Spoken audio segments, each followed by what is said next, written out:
Hello IGNOU students, welcome back to my channel mastering education today.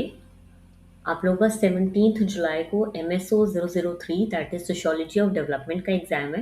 And इस video में हम लोग कुछ इंपॉर्टेंट क्वेश्चंस देखने वाले हैं। ये सारे क्वेश्चंस एग्जाम के पर्सपेक्टिव से बहुत इंपॉर्टेंट हैं, तो अगर आप लोगों ने अभी तक कोई तैयारी नहीं करी है या फिर आप एंड टाइम पे रिवीजन कर रहे हो, इंपॉर्टेंट टॉपिक्स ढूंढ रहे हो, तो ये क्वेश्चंस करके जाना सबसे मैंडेटरी है। सबसे ज़्यादा आपकी प्रायोरिटी होनी चाहिए कि आप ये क्वेश्चंस पहले करो। ऑलराइट, बिना किसी टाइम वेस्ट करे स्टार्ट करते हैं क्वेश्चन नंबर 1 से। क्वेश्चन नंबर 1 हमसे पूछ रहा है, critically examine the concept of sustainable development. देखो, आपका पेपर है सोशियोलॉजी ऑफ डेवलपमेंट, तो हर चीज जो है वो डेवलपमेंट के रिलेटेड ही होगी। ऑलराइट, सस्टेनेबल डेवलपमेंट जो है हम लोग बचपन से पढ़ते आ रहे हैं। इसका मतलब होता है कि देखो, आज डेवलपमेंट भी होनी चाहिए और फ्यूचर जनरेशन का भी नुकसान नहीं होना चाहिए। सिंपली, अगर आपके पास अभी रिसोर्सेज हैं तो आप उन्हें यूज़ करो, लेकिन उतना ही यूज़ करो जितनी आपकी नीड है, और फ्यूचर जनरेशन्स के लिए सेव करके रखो। ये नहीं कि अगर हमारे पास अर्थ में कोल या फिर वाटर, अगर वाटर लेते हैं, ये नहीं कि हमारे पास अनलिमिटेड ओशियन है तो हम सारा खत्म कर देंगे और फ्यूचर जनरेशन के लिए कुछ नहीं रखेंगे। तो नहीं, ऐसा नहीं है। हमें उतना ही यूज़ करना है जितनी हमारी प्रेजेंट की नीड्स को पूरा कर सके और फ्यूचर जनरेशन की नीड्स जो है वो भी कॉम्प्रोमाइज ना हो। ओके, यहाँ पे आपको एग्जैक्ट डेफिनेशन दे रखी है, आपको ये याद रखनी है। Sustainable development is the development that meets the needs of the present without compromising the ability of future generation to meet their own needs. Alright, very important from the exam perspective, तो ये चीज आप याद रखोगे। Okay, बहुत important है ये वाली डेफिनेशन। अब देखो, ये डेफिनेशन आपको ना ब्रंटलैंड कमीशन रिपोर्ट 1987 ने दी थी। एक कमीशन बना था और जिन लोगों ने सस्टेनेबल डेवलपमेंट के बारे में डेफिनेशन दी थी, इनकी रिपोर्ट का जो टाइटल है वो था our common future. Okay, important है ये चीज, मैंने ऑलरेडी हाईलाइट कर रखी है, तो आप इसको याद रखना। ऑलराइट, अब देखते हैं कि सस्टेनेबल डेवलपमेंट के 3 मेन पिलर क्या होता है।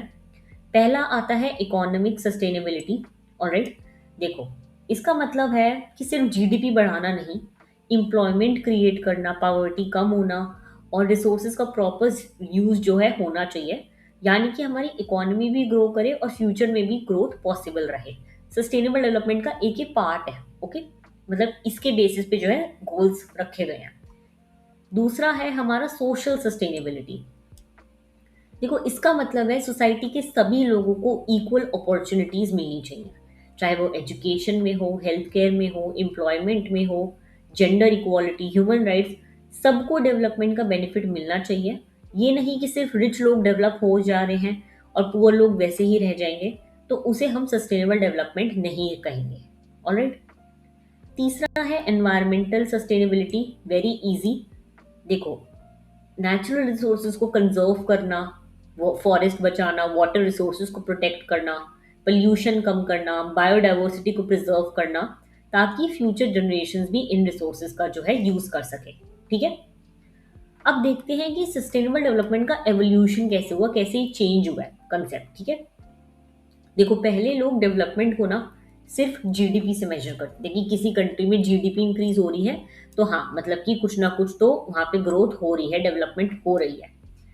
लेकिन बाद में लोगों को समझ आया कि सिर्फ इंडस्ट्रीज बढ़ाने से पोल्यूशन भी बढ़ रहा है, और इसी वजह से सस्टेनेबल डेवलपमेंट का कॉन्सेप्ट जो है पॉपुलर हुआ था। ऑलराइट, अब कुछ इंपॉर्टेंट इवेंट्स है जो आपको याद रखने हैं। सबसे पहला आता है, देखो, स्टॉकहोम कॉन्फ्रेंस हुई थी 1972 में। ओके, ये एनवायरनमेंट और डेवलपमेंट को कनेक्ट करने वाली पहली मेजर कॉन्फ्रेंस थी। ऑलराइट, उसके बाद 1992 का रियो अर्थ समिट हुआ, जहां पे एजेंडा 21 लॉन्च करा गया था। Very important. ओके, इसके बाद जो है 2015 में सस्टेनेबल डेवलपमेंट गोल्स यानी कि एसडीजीज को जो है इंट्रोड्यूस करा गया था। ठीक है, यूनाइटेड नेशंस ने करा था। इसमें काफ़ी सारी चीज़ें आती हैं, 17 गोल्स हैं। 17 गोल्स में काफ़ी सारे goals economic, social, environment, poverty, gender equality, काफ़ी चीज़ों को लेकर हैं। ठीक है, अब देखो, क्वेश्चन है, मैं बोले क्रिटिकली एग्जामिन, तो हमें क्रिटिकली एग्जामिन का मतलब होता है कि सिर्फ हमें एडवांटेज नहीं बताने किसी चीज़ के, हमें दोनों पर्सपेक्टिव बताने हैं। ओके, तो देखो, क्रिटिसाइज क्या करा गया था। सबसे पहला क्रिटिसिज्म ये था कि ये कंसेप्ट बहुत वेग है, क्योंकि हर कंट्री का डेवलपमेंट का मतलब अलग होता है, क्योंकि हर कंट्री के पास रिसोर्सेज अलग है, इसलिए इम्प्लीमेंटेशन करना हर जगह पे बहुत मुश्किल था। ओके, दूसरा क्रिटिसिज्म, देखो, इकोनॉमिक ग्रोथ और एनवायरमेंटल प्रोटेक्शन को साथ लेकर चलना बहुत डिफिकल्ट है, क्योंकि अगर आप लोग इकोनॉमिक ग्रोथ कर रहे हो तो आपकी जो है इंडस्ट्रीज बढ़ेंगी, और इंडस्ट्रीज बढ़ेंगी तो पोल्यूशन होगा। इसीलिए कई स्कॉलर्स कहते हैं कि अनलिमिटेड ग्रोथ कभी सस्टेनेबल नहीं हो सकती। ठीक है। एक और बहुत ही सिग्निफिकेंट डिबेट हमारा आता है, that is weak sustainability and strong sustainability का। देखो, वीक सस्टेनेबिलिटी कहती है कि टेक्नोलॉजी नेचुरल रिसोर्सेज को रिप्लेस कर सकती है, ऑलराइट। लेकिन स्ट्रॉन्ग सस्टेनेबिलिटी कहती है कि कुछ नेचुरल रिसोर्सेज कभी रिप्लेस नहीं किए जा सकते, उन्हें प्रोटेक्ट करना ही पड़ेगा। तो ये चीज़ बहुत इंपॉर्टेंट है। ठीक है। ग्लोबल साउथ के स्कॉलर्स भी क्रिटिसाइज करते हैं इस चीज़ को। वो कहते हैं कि डेवलप्ड कंट्रीज पहले खुद इंडस्ट्रियलाइजेशन करके रिच बन गई हैं, और अब डेवलपिंग कंट्रीज को कह रही है कि ग्रोथ स्लो करो और एनवायरनमेंट को बचाओ। देखो, कुछ होते हैं अंडर डेवलप्ड नेशन, कुछ होते हैं डेवलप्ड, और कुछ होते हैं डेवलपिंग। ठीक है। अब डेवलप्ड नेशन है फर्स्ट वर्ल्ड कंट्रीज, जैसे कि यूएस, चाइना। अब ये इतनी ज्यादा ऑलरेडी डेवलप हो चुकी है, इन्होंने एनवायरनमेंट का फुल फायदा उठा लिया है। और अब ये डेवलपिंग नेशन जैसे कि इंडिया और श्रीलंका, इन सबको कह रही है कि तुम लोग ना एनवायरनमेंट को बचा के रखो। तो मतलब तुम लोगों ने अपना तो सब फायदा देख लिया और हमें कह रहे हो कि बचा के रखो। तो इससे क्या होता है, इससे डेवलपिंग कंट्रीज की प्रोग्रेस जो है वो काफी इफेक्ट होती है, काफी स्लो हो जाती है। ओके। तो ये था हमारा सस्टेनेबल डेवलपमेंट। इसमें हमने काफी सारी चीजें पढ़ी, काफी बार इस पे क्वेश्चन आता है, इसलिए ये फर्स्ट क्वेश्चन है, सबसे इंपॉर्टेंट। ओके। मूव करते हैं हम लोग नेक्स्ट क्वेश्चन पे, that is question number 2। Discuss the discourses on web based knowledge dispersal slash knowledge society. देखो, नॉलेज सोसाइटी पे बहुत बार क्वेश्चन आता है, तो ये टर्म जरूर याद रखना। ओके। सबसे पहले हम लोग समझते हैं कि नॉलेज सोसाइटी होता क्या है। तो मैं आपको सिंपल लैंग्वेज में बताऊं तो देखो, पहले के टाइम में डेवलपमेंट के लिए सबसे इंपॉर्टेंट चीज़ें होती थी लैंड, लेबर और कैपिटल, है ना। क्योंकि कहाँ इंडस्ट्री खड़ी करोगे, पैसा होना चाहिए, लोग होने चाहिए काम करने के लिए, ये सब। ऑलराइट। लेकिन आज के डिजिटल ज़माने में सबसे वैल्यूएबल चीज़ बन गई है नॉलेज। जिसके पास इंफॉर्मेशन है, टेक्नोलॉजी है, स्किल्स है, वही आज फास्टेस्ट डेवलप करता है। इसी वजह से आज की सोसाइटी को नॉलेज सोसाइटी कहा जाता है, क्योंकि देखो, नॉलेज सोसाइटी बेसिकली आपके ना टेक्नोलॉजी से रिलेटेड है। मतलब कि वेब बेस्ड नॉलेज, आप लोगों को कितना कंप्यूटर चलाना आता है, लैपटॉप, हर कॉर्पोरेट में किस पे काम होता है, बेसिकली लैपटॉप्स पे, कंप्यूटर्स पे। तो वेब बेस्ड नॉलेज बहुत ज़रूरी होती है। ठीक है। अब यहाँ पे क्वेश्चन में बोला हुआ है वेब बेस्ड नॉलेज डिस्पर्सल। इसका क्या मतलब होता है? देखो, इसका मतलब है इंटरनेट के थ्रू नॉलेज को दुनिया भर में शेयर करना। आजकल हम लोग यूट्यूब से पढ़ाई करते हैं, इग्नू की क्लासेस वगैरह सब ऑनलाइन होती हैं, गूगल से इंफॉर्मेशन लेते हैं, ऑनलाइन कोर्सेज करते हैं। तो ये सब क्या होता है, वेब बेस्ड नॉलेज डिस्पर्सल के एग्जाम्पल्स हैं। मतलब इंटरनेट ने नॉलेज को हर इंसान तक पहुंचाना बहुत ईजी बना दिया। ठीक है। अब एग्जाम में ना आपको नॉलेज सोसाइटी से रिलेटेड दो थिंकर्स जो हैं वो याद रखने हैं। सबसे पहले आते हैं Daniel Bell. Okay. Daniel Bell ने हमें पोस्ट इंडस्ट्रियल सोसाइटी का कंसेप्ट दिया था। ठीक है। इनका कहना था कि सोसाइटी जो है धीरे धीरे इंडस्ट्री से नॉलेज बेस्ड इकोनॉमी की तरफ जा रही है। इंडस्ट्री से मूव करके लोग नॉलेज की तरफ जा रहे हैं। अब क्या होता है, फैक्ट्री से ज़्यादा इंपॉर्टेंस मिलती है एजुकेशन को, रिसर्च को, टेक्नोलॉजी को और स्किल्ड प्रोफेशनल्स को। यानी कि नॉलेज ही डेवलपमेंट का मेन सोर्स बन गया है। इंडस्ट्री, लैंड, लेबर, ये सब बाद में आता है, नॉलेज पहले आती है। ठीक है। दूसरे थिंकर आते हैं मैनुअल कासल्स, वेरी इंपॉर्टेंट। देखो, कासल्स ने ना हमें नेटवर्क सोसाइटी का टर्म दिया था। ये टर्म इन्होंने ही दिया था। इन्होंने कहा कि इंटरनेट ने पूरी दुनिया को नेटवर्क के थ्रू कनेक्ट कर दिया। आप लोग यहाँ बैठे हो, यूट्यूब में कोई यूट्यूबर है, मतलब यूएस में है, उसकी वीडियो देख रहे हो।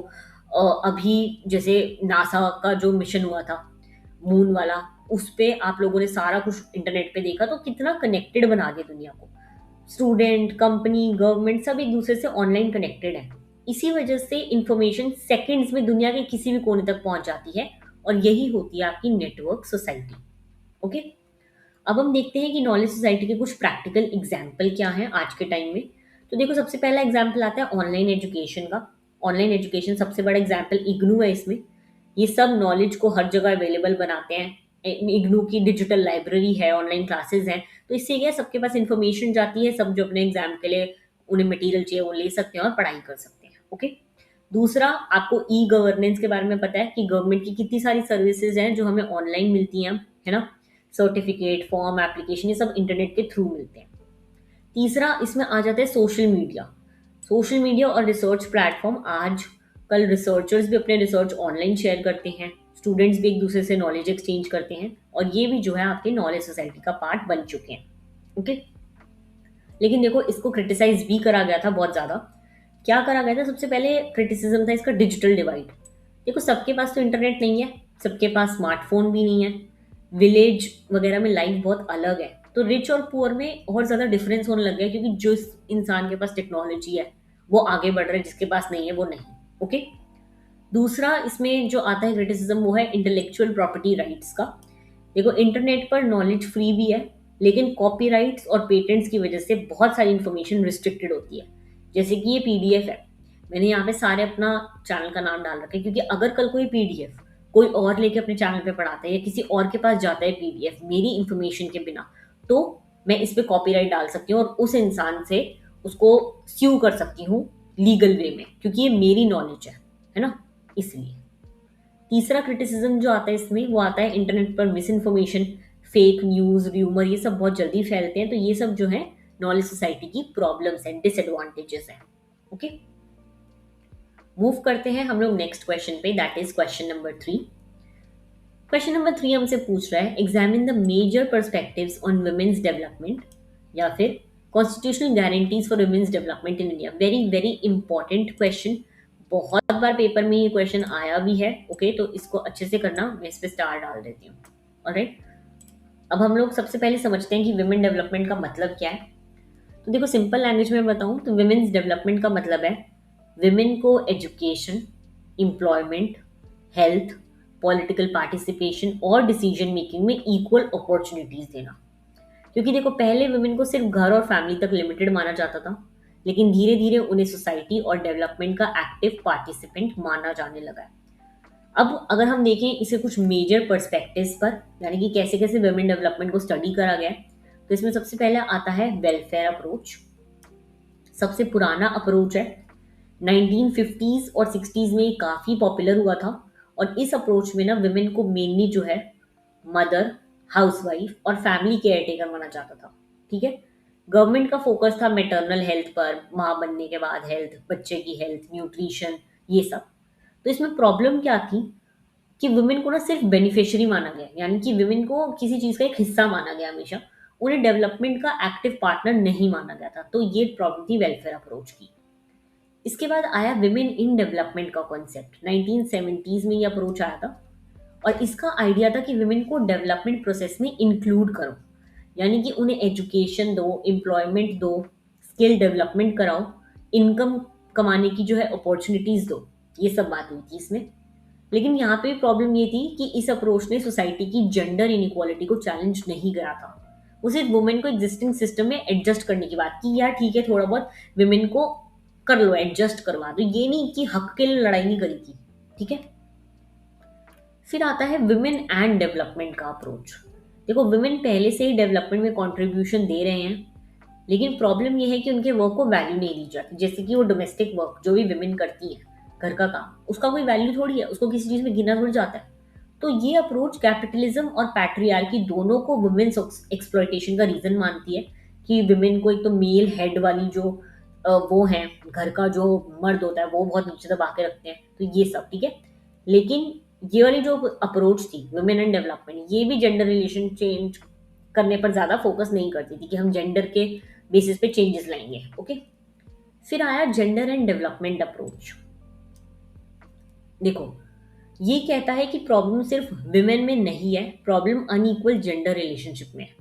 अनइक्वल जेंडर रिलेशनशिप क्या होते हैं? जैसे कि हमने बना रखा है कि एक औरत को घर का काम करना है और एक मर्द को जाके पैसे कमाने हैं, तो ये आपने जेंडर के बेसिस पे काम को डिवाइड कर दिया है। तो इसीलिए सिर्फ विमेन को एम्पावर करना इनफ नहीं है, सोसाइटी की सोच को बदलना पड़ेगा। मेन और वुमेन दोनों को इक्वल अपॉर्चुनिटी मिलनी चाहिए।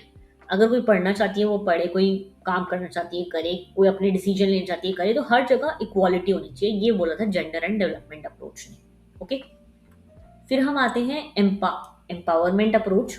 देखो, ये लेटेस्ट अप्रोच है, बेसिकली ये कहता है कि विमेन को इतना केपेबल बनाओ कि वो खुद अपने डिसीजन ले सकें, फाइनेंशियली इंडिपेंडेंट हो सके, लीडरशिप करें, अपने राइट्स के लिए खड़ी हो सके। यानी विमेन सिर्फ पार्टिसिपेशन ना करे बल्कि डिसीजन मेकर भी बने, और यही होता है रियल एम्पावरमेंट। इसमें एक स्कॉलर है बहुत इंपॉर्टेंट, कैरोलाइन मोजेर। ठीक है, इन्होंने दो कंसेप्ट दिए थे, एक तो प्रैक्टिकल जेंडर नीड्स का और एक स्ट्रैटेजिक जेंडर नीड्स। देखो प्रैक्टिकल जेंडर नीड क्या है, जो हमें प्रैक्टिकली चाहिए विमेन को, हेल्थ चाहिए, एम्प्लॉयमेंट चाहिए, हाउसिंग चाहिए। स्ट्रैटेजिक जो हमें आगे जाके हेल्प करेंगी, property rights, political representation, discrimination खत्म करना। ओके, ये दो चीजों की बात करी थी कैरोलाइन मोजेर ने। अब हम देखते हैं कि कॉन्स्टिट्यूशन क्या क्या गारंटी करता है विमेन को। देखो आर्टिकल 14 गारंटी करता है इक्वालिटी बिफोर लॉ, लॉ के आगे सब इक्वल है। आर्टिकल 15 का पार्ट 3 देता है कि स्टेट विमेन के लिए स्पेशल प्रोविजन बना सकती है, जैसे कि कॉलेज एडमिशन में गर्ल चाइल्ड को जो है प्रेफरेंस मिलती है, ये सब। ठीक है, आर्टिकल 39 ए कहता है कि इक्वल लाइवलीहुड, कमाने के इक्वल अपॉर्चुनिटी मिलनी चाहिए। ठीक है, 39 डी कहता है कि इक्वल पे मिलना चाहिए, यानी कि अगर वुमेन और मेन एक ही पोजीशन पे तो उन्हें पे भी इक्वल मिलना चाहिए। आर्टिकल 42 कहता है कि मेटर्निटी रिलीफ और ह्यूमेन वर्किंग कंडीशन, यानी कि जब वो प्रेग्नेंट होती है उसके बाद उन्हें लीव मिले और उन्हें वर्किंग कंडीशन ऐसी मिले जो एक इंसान डिजर्व करता है। ठीक है, फिर आया आपका 73rd and 74th constitutional amendments. इसमें जो है पंचायती राज और अर्बन लोकल बॉडीज में विमेन के लिए रिजर्वेशन दी गई, तो ये बहुत इंपॉर्टेंट था। ठीक है, अगर हम आज के टाइम के कुछ इश्यूज देखें विमेन के लिए तो क्या क्या इश्यूज हैं, देखो वही सब है, अनइक्वल वेजेस, पैसे इक्वल नहीं मिलते, पावर्टी में बहुत ज़्यादा प्रॉब्लम होती है, डिस्क्रिमिनेशन है, रिसोर्सेज की कमी है। तो इन प्रॉब्लम को सॉल्व करने के लिए गवर्नमेंट ने जो है जेंडर बजटिंग और सेल्फ हेल्प ग्रुप जैसे इनिशिएटिव्स लिए हैं। सेल्फ हेल्प ग्रुप क्या होते हैं, ये विमेन को सेविंग्स, लोन्स और सेल्फ कॉन्फिडेंस देते हैं। बेसिकली अगर कोई विमेन बिजनेस करना चाहती है तो ये बहुत हेल्प करते हैं। ऑलराइट, तो देखो ये थे पहले 3 क्वेश्चन जो एग्जाम के पर्सपेक्टिव से बहुत ज़्यादा इंपॉर्टेंट है। अब हम आगे के क्वेश्चन जो है पार्ट 2 में करेंगे, जिसके लिए आपको नीचे कमेंट करना है नंबर 2। ऑलराइट, मैं आपको बता दूं, देखो इस पूरे पीडीएफ में ना आपको टोटल जो क्वेश्चंस हैं वो टोटल क्वेश्चंस मिल जाएंगे 20 क्वेश्चंस। ठीक है, 20 क्वेश्चन पेपर के पर्सपेक्टिव से सबसे ज़्यादा इंपॉर्टेंट है। मैंने इसमें शॉर्ट नोट्स नहीं डाले बिकॉज MS 003 में शॉर्ट नोट्स नहीं आते। ओके, बट अगर आप ये 20 क्वेश्चन कर लोगे तो आप एग्जाम के लिए फुल तरीके से रेडी हो जाओगे। तो अगर आप लोग को पीडीएफ चाहिए तो आप नीचे दिए गए इंस्टाग्राम या फिर टेलीग्राम लिंक पे मेरे को कांटेक्ट करके पीडीएफ मेरे से परचेज कर सकते हो। ऑलराइट, बाकी ऑल द वेरी बेस्ट, मिलते हैं सेकंड पार्ट में। Thank you so much.